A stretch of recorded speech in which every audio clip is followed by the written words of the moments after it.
যদি আমি বয়তুল্লাহ টুকরা হই আর বয়তুল্লাহর লগে লাগতাম, আপনার আল্লাহ যাতে ইজাজত দেয় আমার কাছে যেটাই সব সময় গইরাইছেন, আওয়া যাওয়া করছেন, নমাজ পড়েছেন, কিন্তু তুইয়া আমি যাইতাম নাই।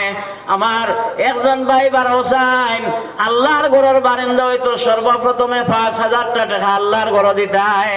একজন ভাই দেখো আজ যাই মনে দুনিয়ার জমিন থেকে খাই যাই মনে কইতাম পারতাম নাই।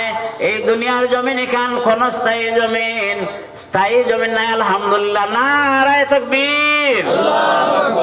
আরো জোরে আওয়াজ দেখা মানুষ কইবা, কিছু মানুষ আছে নারায়ে তাকবীর। এক নম্বরে আমার জাহিদ আক্তার ভাই 5,000 টাকা, নারায়ে তাকবীর। আল্লাহ পাক পরওয়ারদিগারে আলমে আমার এই ভাইয়ের সদকারে কবুল ফরমাক, আল্লাহুম্মা আমিন ইয়া আরহামার রাহিমিন। আয় আল্লাহ, আপনার গরল লাগে হাত পাতেছে, হাত পাততে না পাততে আপনার গোলামে 5,000 টাকা হাত উঠাইয়া কইছিল আল্লাহ। আয় আল্লাহ, তানোর মা এই দুনিয়ার জমিন লড়াই।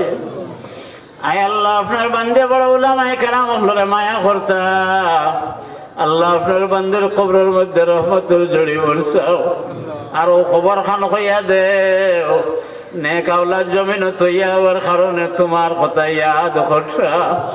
আয় আল্লাহ রহমুর রাহিমিন, আয় আল্লাহ, আমার বাইরে সোনোগ্রাফি সব কিছু করাইয়া আসছে, একটা বেদনা ছাড়ে না। আপনি আল্লাহর যাতে জান রায় আল্লাহ, আপনার কুদরতি শিফাখানার দোয়াই দি শিফা দেও। আর রহমুর রাহিমিন মজলিস